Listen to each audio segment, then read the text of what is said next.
Otra vez, el pánico se apodera del mercado, el S&P 500 cayendo, el petróleo en máximos de 2 años, la plata desplomándose. A primera vista parece un caos absoluto, ¿verdad?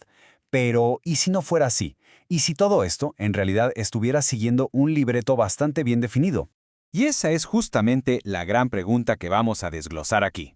La fuente que analizamos hoy nos propone una idea fascinante, que lo que parece una turbulencia totalmente impredecible es en realidad un patrón que se puede leer y, sobre todo, entender. A ver, para ponerlo en contexto, viajemos a esa fecha. Los números, la verdad, eran para asustarse. El S&P 500 con una caída de más del 2%, el petróleo en su nivel más alto en 2 años y la plata, bueno, la plata con una caída masiva. Esto no son solo cifras en una pantalla, son señales claras de un pánico generalizado. Y aquí es donde la fuente que analizamos da un giro total a la perspectiva. El argumento central es que esto no es aleatorio, es la ejecución de un manual muy específico. Un libreto diseñado para una cosa: generar presión, mover los mercados y al final del día negociar desde una posición de poder total. Ok, entonces entremos de lleno a este supuesto manual. La primera fase, que son los movimientos de apertura, no empieza con bombardeos ni acciones, sino con algo mucho más sutil, con palabras y psicología. Se trata de crear presión y de posicionarse antes de mover una sola pieza en el tablero. Este manual, según nos dicen, se divide en 4 actos, casi como una obra de teatro. Primero, la obertura, donde se prepara todo el escenario. Luego, la escalada, donde la tensión sube. Después, el clímax, que es el punto de máximo pánico. Y por último, el desenlace, el momento de cerrar el trato. El primer paso, la obertura, es pura presión verbal. Se usan las redes sociales como un megáfono para lanzar amenazas directas, ultimátums públicos. El objetivo es claro: forzar al otro a sentarse a negociar antes de que sea necesario tomar una acción real.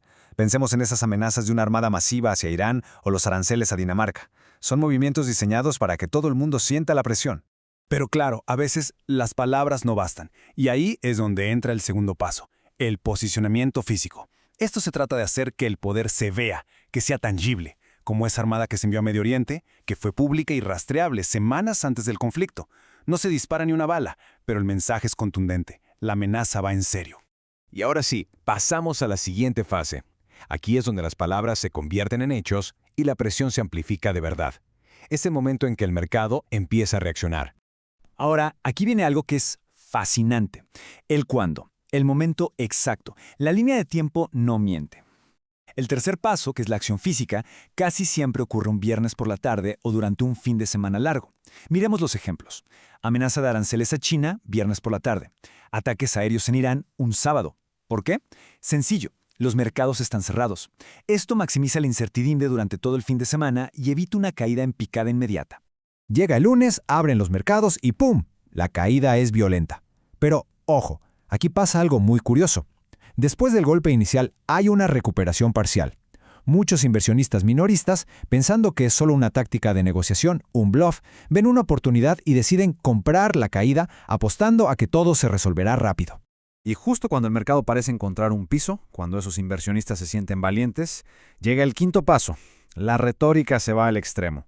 Se empiezan a escuchar frases como «las guerras pueden pelearse para siempre» o «tenemos armamento ilimitado». El objetivo es contrarrestar esa pequeña recuperación y básicamente atrapar a todos los que pensaron que esto era un juego a corto plazo. Con esto, entramos en la fase más, digamos, psicológica y crítica de todo el manual.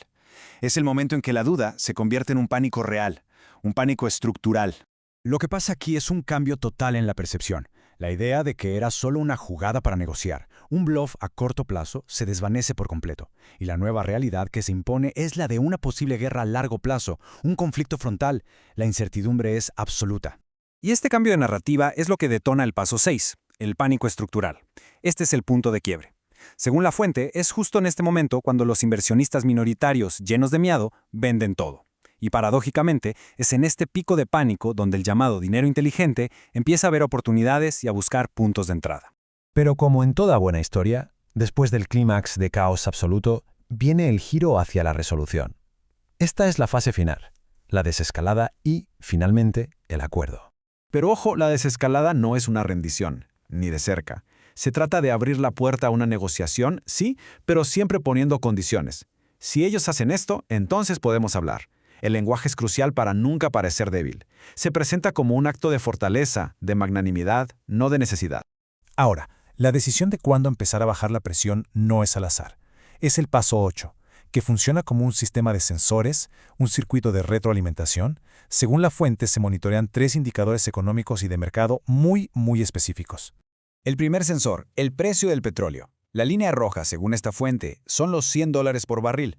Si se pasa de ahí, ya no es solo un problema de mercado. Afecta directamente a la inflación, al bolsillo del consumidor, y eso tiene un costo político que nadie quiere pagar. El segundo sensor es el S&P 500. Si la caída supera el 5%, la cosa se pone seria. Una caída así ya no es solo un titular en las noticias financieras. Tiene un impacto electoral visible y daña la percepción de la economía, afectando la confianza de la gente. Y el tercer indicador, quizá el que la gente siente más en el día a día, es la gasolina. Un aumento de más del 10% es una alarma que suena muy fuerte. La fuente afirma que cuando estas 3 luces rojas se encienden al mismo tiempo, es la señal inequívoca de que ha llegado el momento de bajar la tensión. Ok, se alcanzó el punto de máxima presión, los sensores indican que es hora de ceder. Entonces llega el trato.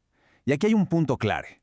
La forma en que el acuerdo se presenta al público es mucho más importante que los detalles del acuerdo en sí.